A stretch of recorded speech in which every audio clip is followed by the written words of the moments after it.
ऋषभ माथुर 10 साल का हंसता खिलता बच्चा बीमार पड़ता है। इलाज के लिए माथुर परिवार उसे ग्रीनफील्ड्स हॉस्पिटल में भर्ती करा देता है, जहां डॉक्टर्स उसे टाइफॉइड के इलाज के लिए क्लोरोफेनिकॉल इंजेक्शन प्रिस्क्राइब करते हैं। पर नर्स मारिया मेनेजिस की गलती से उसे क्लोरोक्विन का इंजेक्शन इंट्रावीनसली देने पर ऋषभ को कार्डियक अरेस्ट हो जाता है। डॉक्टर्स उसको रिवाइव करने में देर कर देते हैं।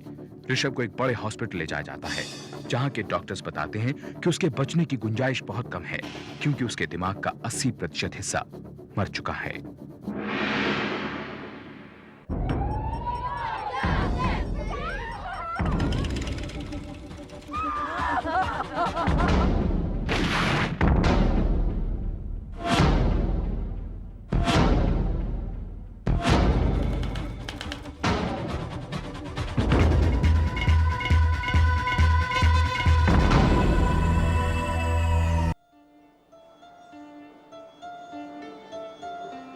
डॉक्टर आनंद ने साफ साफ मना कर दिया है कि ऋषभ को और आईसीयू में नहीं कर सकते।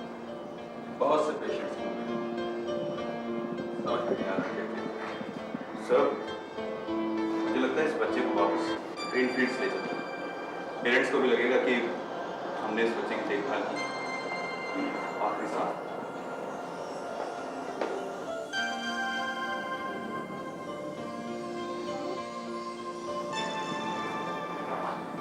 Hello mister Mathur. Mister Mathur ऐसा करते हैं कि ऋषभ को ग्रीनफील्ड वापस ले चलते हैं। हम हैं ना, हम कोई ना कोई इलाज ढूंढ निकालेंगे। देखो बेटा, सोचो मत, वक्त बहुत कम है। उसे डॉक्टरी केयर की जरूरत है। हम उसे वहीं रखेंगे, चाहे उसे सारी उम्र वहीं क्यों ना रहना पड़े।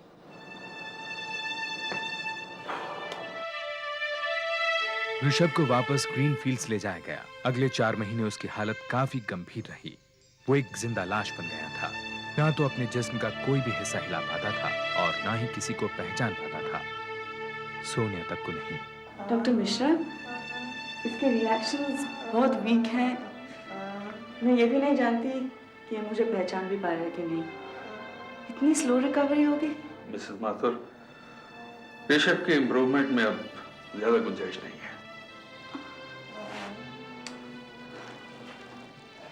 डॉक्टरों के जवाब दे देने के बावजूद अगले चंद महीनों में ऋषभ की हालत में सुधार होना शुरू हुआ। बहुत मामूली सा ही सही, पर शुरू हुआ। आहिस्ता आहिस्ता उसके सपोर्ट सिस्टम हटा दिए गए। रंजीत वापस काम पर जाने लगा। सोनिया हॉस्पिटल में पूरे वक्त ऋषभ के साथ रहती थी। ओह सिस्टर, सुसु कर दी फिर से। आज तो चेंज करेंगे ना स्पंज के बाद शीट सिस्टर। ऐसा कैसे हो सकती है? हर 2-2 घंटे में शीट नहीं चेंज कर सकती। ऋषि बाबा आप भी करते हैं? हाँ सिस्टर, आपको पता है इसकी क्या हालत है? ये 2 महीने के बच्चे जैसा, इसके होश भी नहीं है और ये गंदे में पड़ा रहेगा फिर से। ऋषि बाबा भी ठीक करते हैं। सिस्टर आज प्लीज चेंज कराइए शीट। तूने खाया ला तो अपने घर से ला दो शीट। बेटा भी ठीक करते हैं।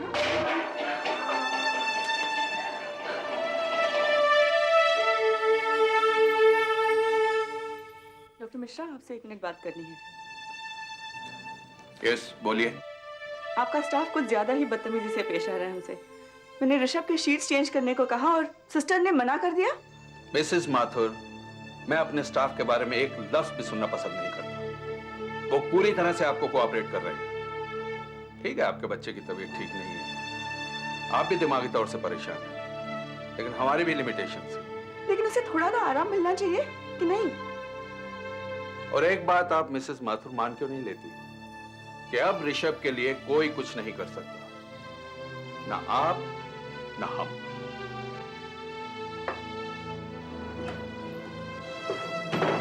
हाय, ऋषभ कैसा?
आपकी बच्ची कब से ऐसी है? मुझे गलत मत समझिए, मेरा बेटा 1 साल से हॉस्पिटल में पड़ा हुआ है। वो चल नहीं सकता, बोल नहीं सकता, अपने आप खाना नहीं खा सकता, कुछ नहीं कर सकता। देखिए, हमारी ज्योत्सना बचपन से ही ऐसी थी। जब वो काफ़ी छोटी थी तभी से हमने उसको एक अच्छे थेरेपिस्ट को दिखाया। आप क्यों नहीं अपने बेटे को एक अच्छे थेरेपिस्ट को दिखाती? वो ज़रूर ठीक हो जाएगा। सॉरी मिसेस माथुर, हम किसी आउटसाइडर को अलाउ नहीं करते। अगर ट्रीटमेंट में कुछ गलती हो गई तो बदनामी तो हमारी होगी। मगर ऋषभ के लिए वक्त बीतने के साथ साथ अस्पताल वालों का व्यवहार उनके साथ बहुत बेरुखा और अपमानजनक होता जा रहा था। रंजीत और सोनिया ने महसूस किया कि डॉक्टर मिश्रा आहिस्ता आहिस्ता सारी सुविधाएं हटाते जा रहे थे। ऋषभ को अस्पताल में रहते 1.5 साल बीत चुका था।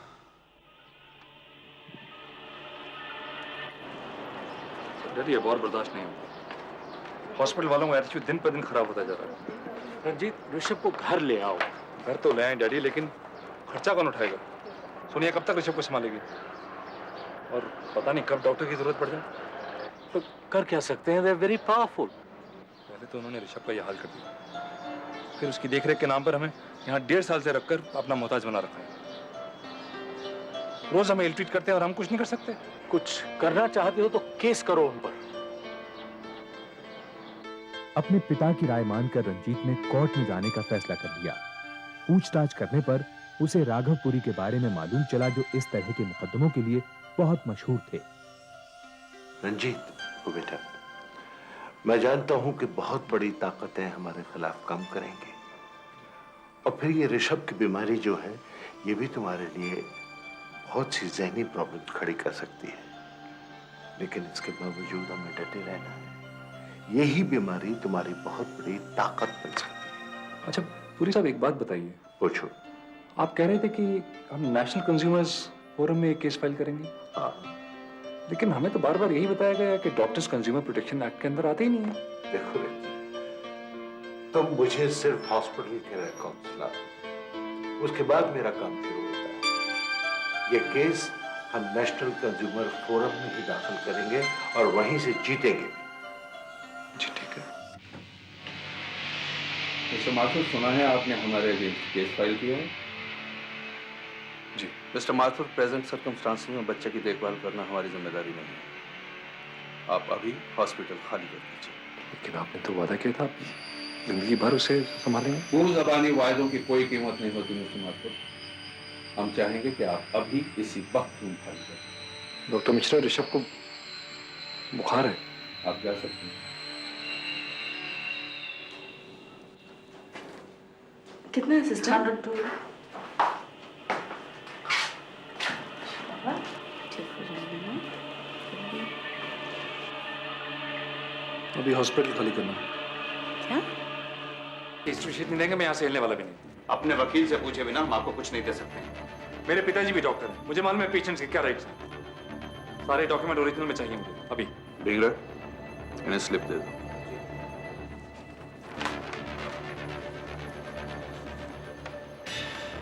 इसमें बुखार का कुछ मेंशन नहीं। देखिए, आपको स्लिप चाहिए थी, हमने स्लिप दे दी है। अब पेशेंट को बुखार है या नहीं, मेरा ख्याल है हम बेहतर हैं। I won't get away with this. Case करेंगे, कोर्ट जाएंगे। राघवपुरी ने ऋषभ का मुकदमा लड़ने का फैसला कर लिया। हालांकि उस वक्त डॉक्टर्स कंज्यूमर्स एक्ट के तहत नहीं आते थे, लेकिन राघवपुरी को यकीन था कि सुप्रीम कोर्ट में चल रहा एक अन्य मुकदमा इस सच्चाई को बदल देगा, और हुआ भी वही। 1995 में सुप्रीम कोर्ट के आदेश से डॉक्टर्स भी कंज्यूमर एक्ट का हिस्सा बन गए। ऋषभ का केस डॉक्टरी लापरवाही यानी मेडिकल नेग्लिजेंस का पहला मुकदमा था, जिसे नेशनल कंज्यूमर कोर्ट ने स्वीकार किया। जिस डॉक्टर ने इंजेक्शन प्रिस्क्राइब किया वो यहाँ नहीं है। जिस डॉक्टर ने कार्डियक अरेस्ट के बाद ऋषभ को रिवाइव किया वो भी यहाँ नहीं है। और वो नर्स जिसने उस रात गलत इंजेक्शन लगाया वो भी आज कोर्ट में नहीं है, जबकि वो अभी भी आपके हॉस्पिटल में काम कर रही है। जी। आपके मुताबिक उसकी परफॉर्मेंस कैसी है? Very competent. बस जरा ऋषभ के केस में गड़बड़ आ गई। दरअसल ऋषभ को क्लोरोक्विन सिरप दिया जा रहा था। क्लोरोक्विन सिरप और क्लोरोक्विन इंजेक्शन में थोड़ा सा वो कंफ्यूज कर गए। जो नर्स सिरप और इंजेक्शन में कंफ्यूज हो जाती है उसे आप कॉम्पिटेंट कहते हैं डॉक्टर मिश्रा? मारिया मेंजिस 10th क्लास भी पास नहीं है और जिस नर्सिंग इंस्टीट्यूट से उसने ट्रेनिंग ली है वो इंस्टीट्यूट एक रिकॉग्नाइज्ड इंस्टीट्यूट नहीं है, योर लॉर्डशिप। डॉक्टर मिश्रा, आपने इस नर्स के खिलाफ एक्शन क्यों नहीं लिया? एक्शन? जरा सी गलती के लिए एक्शन? जरा सी गलती? उस नर्स की वजह से मेरे बच्चे को कार्डियक अरेस्ट हो गया। आप कह रहे हैं छोटी सी गलती? मेरा बच्चा कार्डियक अरेस्ट के बाद भी बच सकता था अगर उसके दिमाग को ऑक्सीजन सही वक्त पर मिल जाती। उसे रिवाइव करने में बहुत देर की गई, योर लॉर्डशिप। उसे रिवाइव करने में कोई देर नहीं की गई। जी हुई थी। डॉक्टर ढींगरा को कमरे में पहुंचते पहुंचते 7 मिनट लग गए थे। अगर डॉक्टर ढींगरा को 7 मिनट लगते योर लॉर्डशिप तो बच्चा बच ही नहीं सकता था, क्योंकि मेडिकल रिसर्च ये प्रूव कर चुकी है कि किसी बच्चे के ब्रेन को कार्डियक अरेस्ट के बाद अगर 3.5 मिनट तक ऑक्सीजन ना मिले तो उसे बचाया नहीं जा सकता। जबकि मैं वहां पहुंचा तो उसे रिवाइव किया जा चुका था। लेकिन योर लॉर्डशिप, बच्चे का ब्रेन डैमेज नहीं हुआ था। अच्छा, लेकिन डॉक्टर मिश्रा आपकी रिपोर्ट में लिखा है कि बच्चा डिसेरेब्रेट पोजीशन में था, यानी कि उसके हाथ पैर सिकड़े हुए थे जैसे मां के पेट में होता है। डॉक्टर मिश्रा, ऐसा किस वक्त होता है? जब दिमाग को खून की सप्लाई ठीक से न पहुंचे या फिर ब्रेन को ऑक्सीजन न मिले। और जब ब्रेन को ऑक्सीजन न पहुंचे तब क्या होता है डॉक्टर मिश्रा? तब ब्रेन सेल्स डैमेज हो सकते हैं। ठीक वैसे ही जैसे ऋषभ के ब्रेन सेल्स डैमेज हुए हैं ऑक्सीजन ना मिलने की वजह से। अगले 1 साल तक मुकदमा चलता रहा। राघवपुरी ने ऋषभ की तरफ से 28 लाख रुपए के हर्जाने का दावा किया।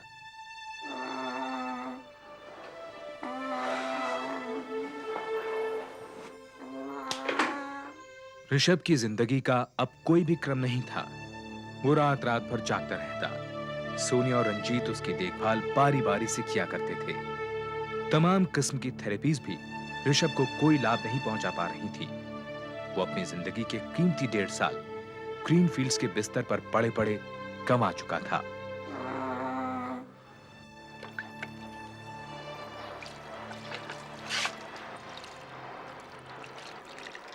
ऋषि, पौधा देख रहे हो? थोड़े दिन के बाद थोड़ा और बड़ा हो जाएगा, इसमें फूल आएंगे। तुम देखोगे ना उसको?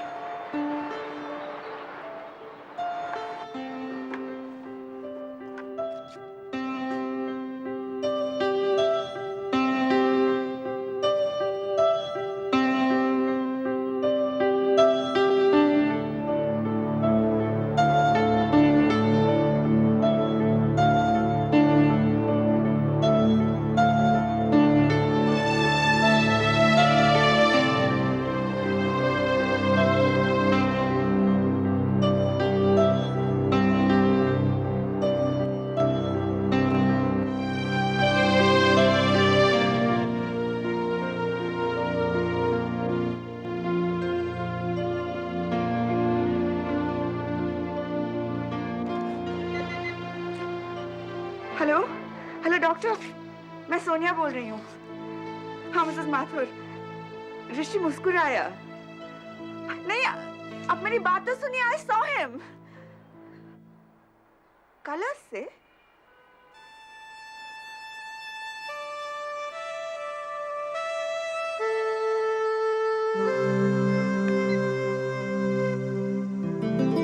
सोनिया जान गई कि चमकदार तेज रंग देखकर ऋषभ रिएक्ट करता है।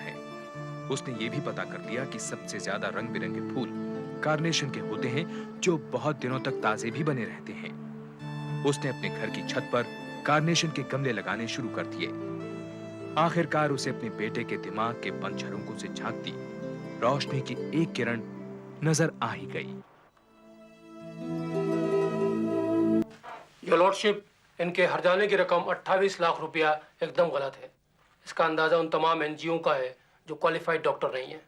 इसको उन्होंने कुछ ज्यादा बड़ा चढ़ा कर बताया। डॉक्टर मिश्रा, आप एक क्वालिफाइड डॉक्टर हैं, क्या आप ये बताएंगे कि वो बच्चा कभी चल सकेगा? मैंने बच्चे को काफी देर से देखा नहीं है, इसलिए मैं कुछ कह नहीं सकता। क्या वो बच्चा कभी बात कर सकेगा? मैं नहीं जानता। डॉक्टर मिश्रा, ऋषभ अभी सिर्फ 12 साल का है। उसके सामने उसकी पूरी जिंदगी पड़ी हुई है। आप अदालत को साफ साफ ये बताइए कि क्या वो बच्चा कभी नॉर्मल हो सकेगा, आत्मनिर्भर हो सकेगा? यकीनन। आपका यकीन बेबुनियाद है।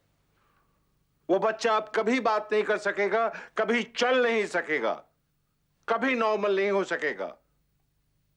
योर लॉर्डशिप, वो बच्चा एक जिंदा लाश है। फिर भी वकील साहब फरमाते हैं कि ये फिगर अनरियलिस्टिक है। आई थिंक ऐसे बच्चे को विकलांग केंद्र भेज देना चाहिए। एक जिंदा लाश पर इतने पैसे खर्चे करना बिल्कुल बेमतलब है। और मिस्टर पुरी, आज तक अदालत में एक भी ऐसा डॉक्टर पेश नहीं कर पाए हैं तो 3 अप्रैल 1993 की रात को हुई घटना की तस्दीक कर सकें। मेरे पिता टेस्टिफाई कर चुके हैं और वो डॉक्टर हैं। वो इनके पिता है, इसलिए उनकी बात का विश्वास नहीं किया जा सकता। डॉक्टर चौधरी, आप वहाँ थे उस वक्त? आपने ऋषभ को एग्जामिन किया था? हाँ, उसको बहुत बुरी तरह से हैंडल किया गया था। तो फिर यही बात आपको कोर्ट में कहने में नहीं रंजीत, कोर्ट में कहना तो बहुत मुश्किल है, और वो भी एक फेलो डॉक्टर के खिलाफ गवाही देना तो। आपके फेलो डॉक्टर? इसी दौरान रंजीत ने तय किया कि वो पूरी मेडिकल कम्युनिटी और महत्वपूर्ण हस्तियों से मदद की अपील करेगा। तकरीबन सभी डॉक्टरों ने अपने साथी डॉक्टर के खिलाफ गवाही देने से इनकार कर दिया। They'll have to own up. देखो, ग्रीनफील्ड्स के मालिक डॉक्टर मिश्रा मेरे पर्सनल फ्रेंड हैं। तो उनको बच्चों को मारने की आजादी है क्या? लोगों की जान से खेलने की आजादी है? देखो, हमारी सिंपैथीज आपके साथ हैं। आपकी सिंपैथीज नहीं चाहिए हमें। आप एक बात बताएंगे मिस्टर माथुर, ऋषभ माथुर के दिमाग के अलावा उनके शरीर के कौन से हिस्से काम कर रहे हैं? I mean liver, lungs, kidney. आप अजीब उल्टी बात कर रहे हैं। Your lordship, brain is the central organ of the body, जो कि बाकी सब पार्ट्स को कंट्रोल करता है। मेरा बेटा चल नहीं सकता, खड़ा नहीं हो सकता, बात नहीं कर सकता। आप पूछ रहे हैं उसके जिस्म के बाकी हिस्से काम करते हैं या नहीं? हाँ, ये सच है कि उसके जिस्म के कुछ हिस्से काम कर रहे हैं। लॉर्डशिप, मिस्टर माथुर के स्टेटमेंट अदालत में रिकॉर्ड किए जाएं कि उनके बेटे के जिस्म के कुछ हिस्से काम कर रहे हैं। इस किस्म के कोई भी स्टेटमेंट्स दर्ज नहीं किए जाएंगे। इनका कंपेंसेशन केस से कोई ताल्लुक नहीं है। मिस्टर माथुर, आपको पता है कि ग्रीनफील्ड के डॉक्टरों की लापरवाही की वजह से आपके बेटे की हालत हुई, तो फिर आप वहां पर क्यों गए? आपने उसे 1.5 साल तक वहां पर क्यों रखा? Lordship, we couldn't stop hoping. Doctor Anand ने भी जवाब दे दिया था। तो क्या हम ऋषभ को वहीं मरने को छोड़ देते? ऐसे हालात में डॉक्टर मिश्रा का ऑफर आया तो हमें लगा शायद वाकई उन्हें अपनी गलती का एहसास हुआ। शायद सचमुच वो हमारी मदद करना चाहते हैं। इस ऑफर के पीछे उनका क्या मकसद था हम समझ नहीं पाए। डॉक्टर मिश्रा का ऑफर हमारे लिए आखिरी उम्मीद थी, ऋषभ के लिए आखिरी उम्मीद थी। और आपने उन्हें एक पैसा भी नहीं दिया और अपने बेटे को 1.5 साल तक ग्रीनफील्ड हॉस्पिटल में रखा। 1 मिनट, मैंने इनसे बिल मांगा था योर लॉर्डशिप, लेकिन उन्होंने कभी बिल दिया ही नहीं। डिस्चार्ज के वक्त भी मैंने उनसे बिल मांगे तो बोले कि 2 दिन में आपको बिल भेज देंगे। उसके बाद भी मैं फोन करता रहा, लेकिन उन्होंने बिल ही नहीं दिया। योर लॉर्डशिप, मिस्टर माथुर ने ग्रीनफील्ड हॉस्पिटल की सर्विसेज का कोई पेमेंट नहीं किया, इसलिए कंज्यूमर प्रोटेक्शन एक्ट के तहत उन्हें इस अदालत में मुकदमा दायर करने का कोई हक नहीं है। योर लॉर्डशिप, जब ऋषभ को हॉस्पिटल में एडमिट कराया था तो वो बीमार था, लेकिन हंसता था, बात करता था, अपनी तकलीफ बता सकता था। वहां इन्होंने उसका इलाज किया और अब वो जिंदा होकर भी जिंदा नहीं है, कुछ महसूस नहीं कर पाता। हमारा सब कुछ उजाड़ कर भी इन लोगों को शर्म नहीं आ रही है और हम लोगों से इस तरह के सवाल किए जा रहे हैं।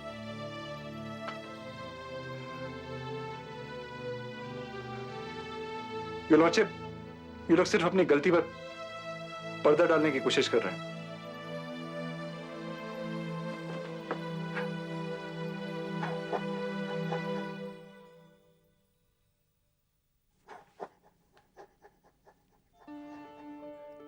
ये अदालत इस नतीजे पर पहुंची है कि जस्टिस नाथ के मुताबिक नर्स मारिया मेनेजेस और डॉक्टर ठींगरा ने अपना फर्ज बहुत ही गैर जिम्मेदाराना ढंग से निभाया। डॉक्टरों की लापरवाही के इस मुकदमे में उन्होंने आज तक के सबसे अधिक मुआवजे के आदेश दिए। ऋषभ माथुर को 12.5 लाख और उसके माता पिता को अस्पताल की लापरवाही की वजह से पैदा हुई दिमागी तकलीफ के लिए 5 लाख रुपए। ग्रीनफील्ड्स ने यह हर्जाना देने से इनकार कर दिया। करना क्या है, बस इस फैसले के खिलाफ सुप्रीम कोर्ट में अपील करेंगे। सुप्रीम कोर्ट ने फैसला दिया कि अगर किसी बच्चे का इलाज अस्पताल में हो रहा हो तो उसके साथ उसके माँ बाप भी कंज्यूमर माने जाएंगे। एक तरह से ये फैसला पूरी मेडिकल कम्युनिटी के लिए एक संदेश था कि डॉक्टर मरीज के संबंधों में डॉक्टरों को अपनी सुपीरियरिटी का नाजायज फायदा नहीं उठाना चाहिए। सुप्रीम कोर्ट ने ऋषभ और उसके माता पिता को हर्जाना दिए जाने के कंज्यूमर कोर्ट के फैसले को बरकरार रखा।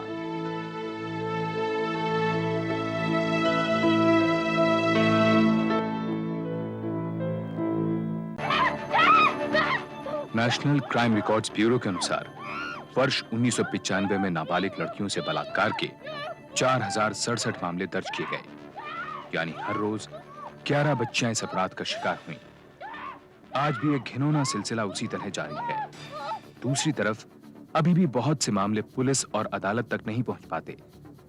ऐसे हालात में अगर तमाम कानूनी कार्रवाइयों के बाद किसी बलात्कारी को सजा हो जाए तो क्या उसे चंद रुपयों के बदले बरी हो जाने का अधिकार मिलना चाहिए?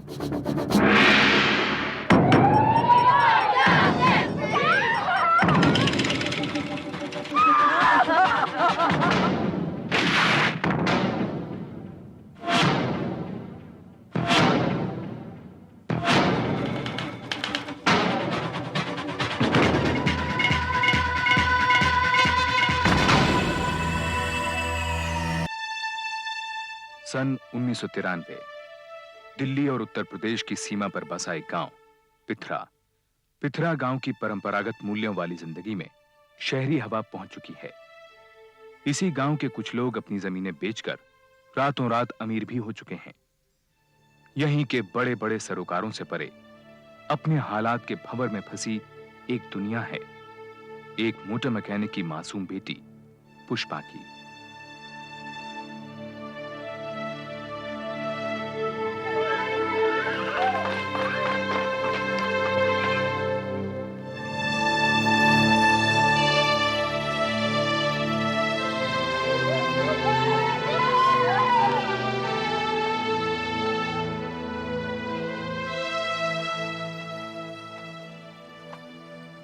पुष्पा, हाँ बापू। ये क्या है? बापू आमिर खान।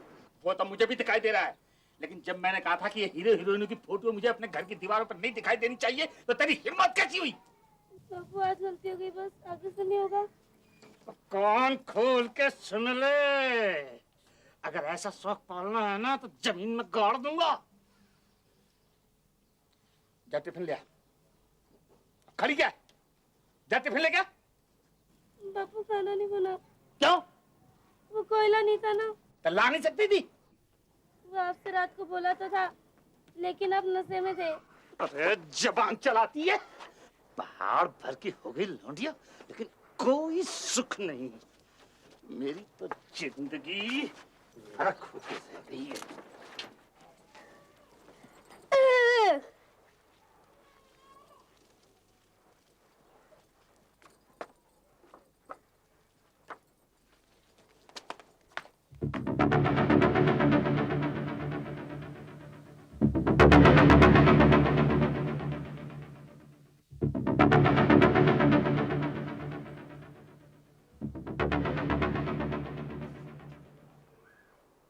आज क्या कर रही है? नहा रही है क्या? तू हर वक्त भूत की तरह मेरे पीछे क्यों पड़ी रहती है? बीवी हो तेरी, नहीं तो तेरी तरह मैं भी दूसरों की हो गई। कुछ तो शर्म कर। बड़ी शर्म कर रखी है ना तूने। तेरी इसी तांगछा की वजह से मेरी बहन तक ने आना बंद कर दिया है। क्या कह रहा था उससे सरोज? मैं फिल्म दिखाऊंगा। दिखा लाइव फिल्म।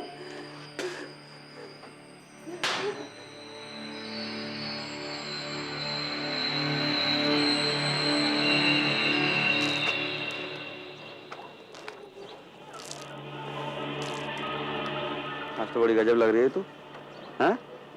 हेमा मालिनी जैसी। चल चल अपना काम कर। काजल रोज लगाया कर तू, बड़ा फपता है तुझ पे।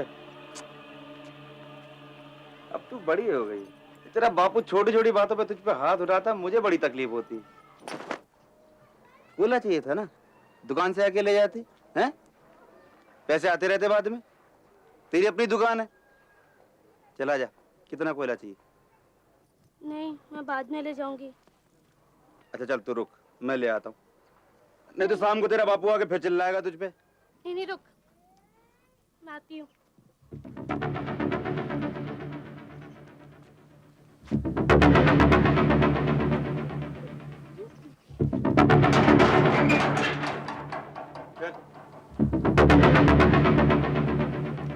जा, वहां से भर ले कोयला।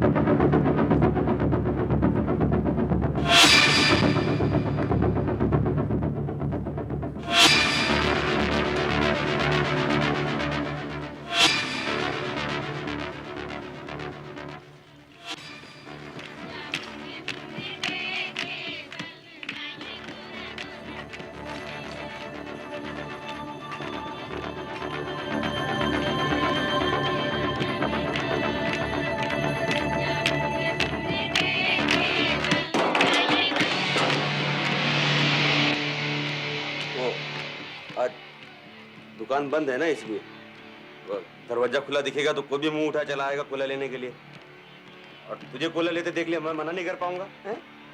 भर ले रुक क्यों गई?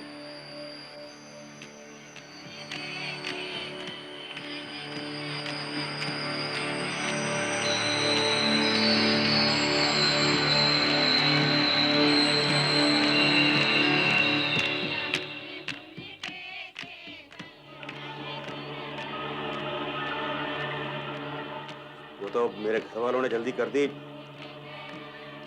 नहीं तो मैं तो तुझसे शादी करने वाला था। सच्ची, तेरी कसम। ये कैसे उल्टी सीधी बातें कर रहे हो तुम? और बस मुझे इतना ही चाहिए, मैं घर जा रही हूँ। कहाँ जाएगी तू?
मजा आया ना?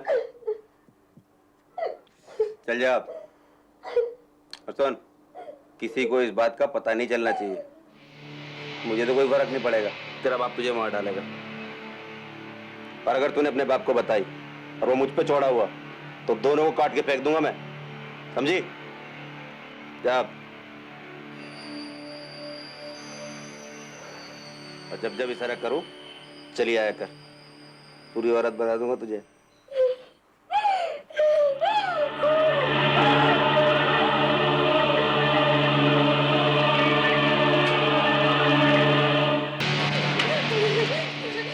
अगले 5 महीनों तक दीपचंद पुष्पा के साथ लगातार जबरदस्ती करता रहा।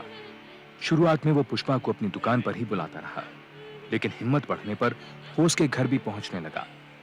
पुष्पा को जिन हालात से गुजरना पड़ रहा था उनसे दर्शन लाल अनजान था।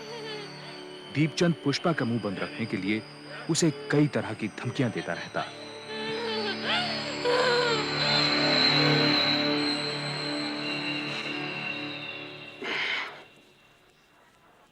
ठीक तो हो जा, तेरा बापू आ जाएगा। आजकल मुझे उल्टी होती है, अगर हो जाता है। अभी उम्र कम है ना, इसलिए थोड़ी बड़ी हो जा, तुझे भी अच्छा लगेगा ये खेल। खुश होकर किया कर, बड़ा मजा आता है। औरत का काम क्या होता है? खाना बर्तन अपने आदमी को खुद करना है? अब बहुत हो गया।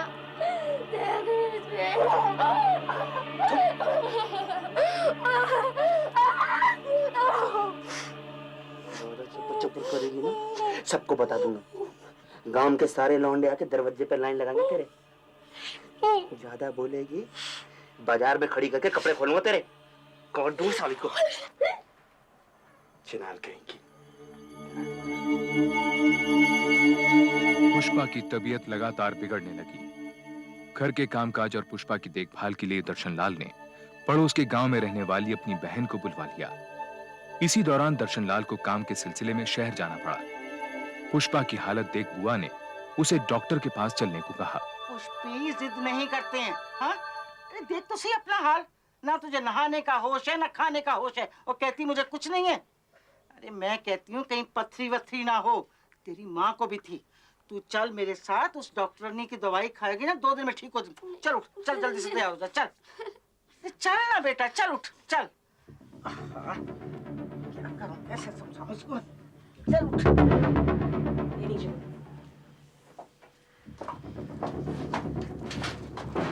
इसके पेट में बच्चा है। ये क्या कह रहे हैं डॉक्टर साहब आप? पुष्पी तो भी खुद ही बच्ची है। बच्ची है पर 14 साल की। इसके पेट में 5 महीने का बच्चा है। मैं कुछ टॉनिक लिख देती हूँ। डॉक्टर साहब आप एक बार फिर से चेक कर लीजिए, नहीं तो आप कहें तो मैं एक्सरे करवा लाती हूँ। ये मेरा रोज का काम है, कभी कोई मिस्टेक नहीं। आपकी भतीजी माँ बनने वाली है। डॉक्टर साहब ये बच्चा गिरा दीजिए, नहीं तो मुसीबत आ जाएगी। तुम्हारा दिमाग तो नहीं फिर गया? 5 महीने के बच्चे को गिराने का मतलब है माँ और बच्चे दोनों की जान देना। नेक्स्ट। हे भगवान, अब हम क्या करेंगे? ये तुम्हें इतनी कम उम्र में इसकी शादी कराने से पहले सोचना था। ये लो। डॉक्टर साहब शादी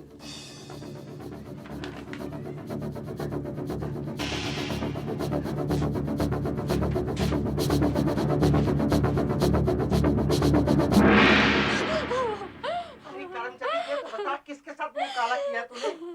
अरे मैंने तो दर्शन को कितनी बार कहा कि इस लड़की को मेरे पास छोड़ दे, मेरी नजरों में रहेगी, पर उसने मेरी एक नहीं सुनी। अब भुगतो ही जन्म भर इस कलंक को। अरे 4 बिरादरी वाले थू थू करेंगे हमारे पे। अरे हमारे घर की लड़की कौन लेगा? 5 महीने का काम पड़ना इसके पेट में। मैं क्या करूं, कैसे छुटकारा पाएंगे इससे हम? अरे अब तो बता किसने किया ये पाप, कौन है वो? दीपचंद। दीपचंद? अपना बोले का टाल वाला दीपचंद? करम चली, तू इसके जाल में कैसे फंस गई? तो लफंगा लफंगा।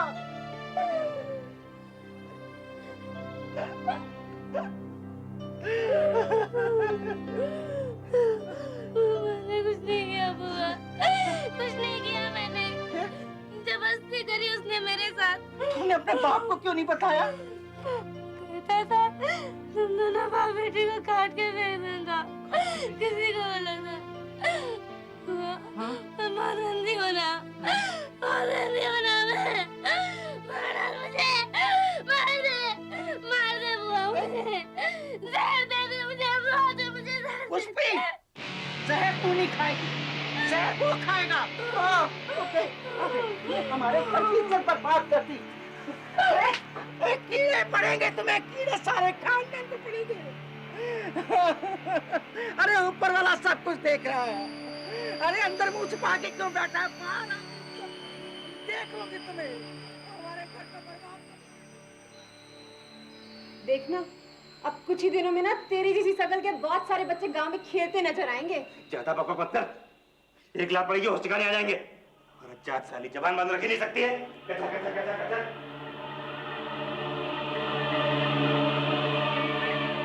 अगले दिन बुआ पुष्पा को महिला सुरक्षा संगठन के दफ्तर ले गई। यहाँ की युवा समाज सेविका रंजना कौशिक का गांव में काफी सम्मान था और रौब भी। रंजना जी हम तो बर्बाद हो गए। ना इसके चाल चलन के बारे में तो हम सबको मालूम था, लेकिन ये नहीं मालूम था कि इस छोटी बच्ची पर ये अत्याचार करेगा। हिम्मत से काम लो। अच्छा, पुष्पा की डॉक्टरी रिपोर्ट तो संभाल के रखी है ना? हाँ, रंजना ऐसी सजा दिलवाओ उसको कि 7 पुष्पों तक याद रखें। और ये तो अच्छा हुआ कि दर्शन नहीं यहाँ पर, वरना तो अभी मार काट हो जाती। और पुष्पा इसको तो कभी नहीं छोड़ता वो। चिंता मत करो, मैं हूं ना। ये बताओ, ये दीपचंद की माली हालत कैसी है? जमीन बेच बेच कर पैसा बनाया है, कोले का टाल है उसका। 4 पैसे के आ गए मोहल्ले भर में धोस जमाता फिरता है। हम गरीब सही, लेकिन इसका मतलब ये तो नहीं कि हमारी इज्जत उतारता फिरे। रंजना जी, बस इसको जेल भिजवाइए। सजा देने के तो और भी कई तरीके हैं, बस जैसा मैं कहती हूँ वैसा ही करो। जी। पुष्पा की दर्दनाक कहानी सुनने के बाद रंजना अगले 2 दिनों में दीपचंद और उसकी मां से अलग-अलग मिली। इन मुलाकातों का मकसद था इन दोनों का पक्ष जानना और इनकी मनस्थिति समझना। पिथरा गांव का सरपंच ऊंची पहुंच वाले दीपचंद से कोई झगड़ा मोल नहीं लेना चाहता था। उसने इस मामले में पढ़ने से इनकार कर दिया, लेकिन रंजना के काफी समझाने के बाद दीपचंद और उसकी मां पुष्पा की बुआ से मिलने के लिए तैयार हो गए। दर्शन लाल अभी भी इस पूरे घटनाक्रम से अनजान था। हमारे लड़के पर उंगली उठाने से पहले अपने घर में देख लिया होता पुष्पा की बुआ। इसकी उम्र में तो हम लोग घर से कदम बाहर नहीं निकालते थे। शादी से पहले पराये मर्द को कभी देखा तक नहीं था आंख उठाकर। और ये हर आदमी के साथ हंसी मजाक करती रहती है। बिंदी क्या, काजल क्या, नैन पालिश क्या, 1000 तरह के तो फैशन सीख रखे हैं इसने। ये तो बचपन के शौक हुआ करते हैं, तुम्हारे हमारे जमाने की बात और थी। वही तो कह रही हूँ, शौक शौक में सो गई होगी किसी के साथ।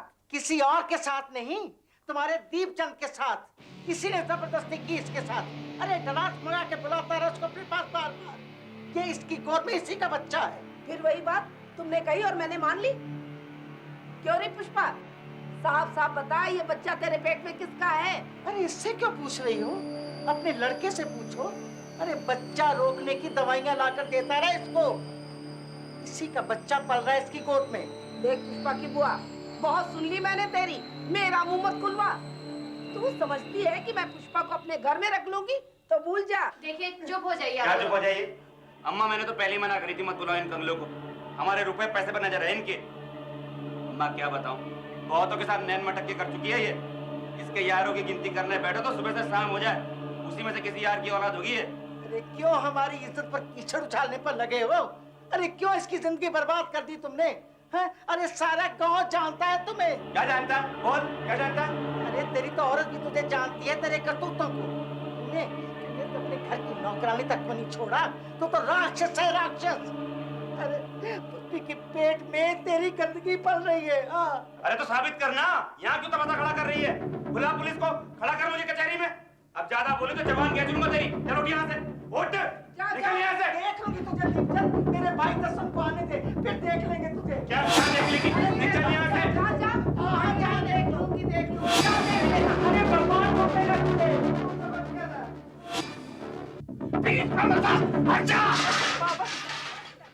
उस रात जब दर्शन लाल घर लौटा और उसे सारा वाकया मालूम चला तो वो गुस्से से बौखला उठा। उसे हैरानगी हो रही थी कि पुष्पा ने उसे ये बात पहले दिन क्यों नहीं बता दी। अरे तो मैं कैसे काट के फेंक देता, पागल क्या मैं? बचपन से मैंने इसको पाल पोस के बड़ा किया। कुछ में तो 1 साल की छोड़ के चली गई थी, तब से मैंने ही तो। क्या होगा इसका? तो रंजना बहन के साथ दीपचंद के घर गई थी कि पुष्पी को अपने घर बिठा ले, शादी कर ले इससे। पर उसने तुमको धक्के मार के बाहर निकाल दिया है ना? अरे 4 पैसे हो गए हैं तो अच्छे बुरे की नजर ही नहीं रही। क्या कह रहा था पुष्पा से? मुझे कटवा देगा। अब देखता हूँ मैं, एक बार थाने आएगा तो सारी अकल निकल जाएगी। कोई फायदा नहीं है। कल को वो कोई बड़ा वकील कर लेगा तो क्या करेगा तू? गवाही कोई है नहीं तेरे पास, ऊपर से 6 महीने गुजर चुके हैं। बहुत कमजोर केस है तेरा, और इस तरह की सैकड़ों FIR दर्ज है मेरे पास। दिखाऊं? और किसी का कुछ नहीं बिगड़ा। तो हाथ पे हाथ धर के बैठे थोड़े ना रहेंगे। इसको तो छोड़ूंगा नहीं। भारी शर्मिंदगी उठानी पड़ेगी तुझको। FIR दर्ज होने के बाद डॉक्टर तेरी छोरी का चेकअप करेंगे, उन कपड़ों को मंगवाएंगे जिनमें ये सब कुछ हुआ। लोग तरह तरह की बातें करेंगे तेरी छोरी के बारे में। कोई तो ये भी कहेगा कि अपनी मर्जी से करती होगी ये। बोल, तब किस किस का मुंह बंद करेगा तू? मैं उससे छोड़ूंगा तो नहीं। अरे कई कई साल लग जाते हैं कोर्ट कचहरी में। है हिम्मत तुझमें या तेरी छोरी में? एक आस पड़ोस का मामला है, आपस में कोई समझौता कर ले, फायदे में रहेगा। चाहे सारी जिंदगी कोर्ट कचहरी में गुजारनी पड़े मुझे, पर मैं छोड़ूंगा नहीं उसे। आप तो रपट लिखो जी मेरी। पुष्पा से लंबी पूछताछ की गई। मेडिकल एग्जामिनेशन से ये बात साबित हो गई कि पुष्पा के साथ कई बार शारीरिक संबंध बनाए जा चुके हैं और ये भी कि वो मां बनने वाली है। इसके बाद इंडियन पीनल कोड की धारा 342 के तहत दीपचंद के खिलाफ बलात्कार और धारा 376 के तहत नाबालिग के साथ बलात्कार का आरोप लगाया गया। निकाल रहा है, करवाता चला।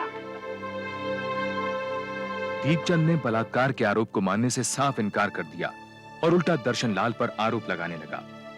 20 दिन तक पुलिस हिरासत में रहने के बाद दीपचंद के परिवार ने उसे जमानत पर छुड़वा लिया।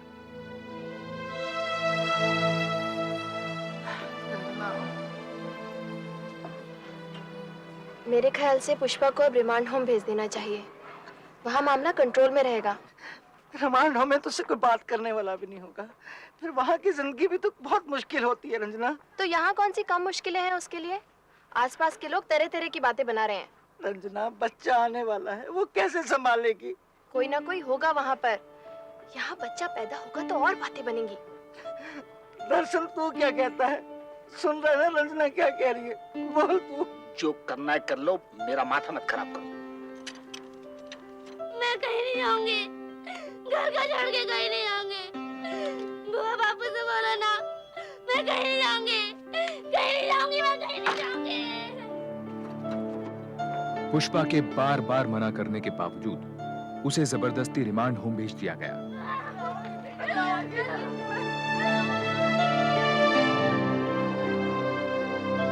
रिमांड होम की सूनी और बेरंग दुनिया में कितने दिन महीने गुजारने पड़ सकते हैं, इस बात का अंदाजा ना तो पुष्पा को था और ना ही उसके घर वालों को। कुछ महीनों बाद पुष्पा ने एक लड़की को जन्म दिया।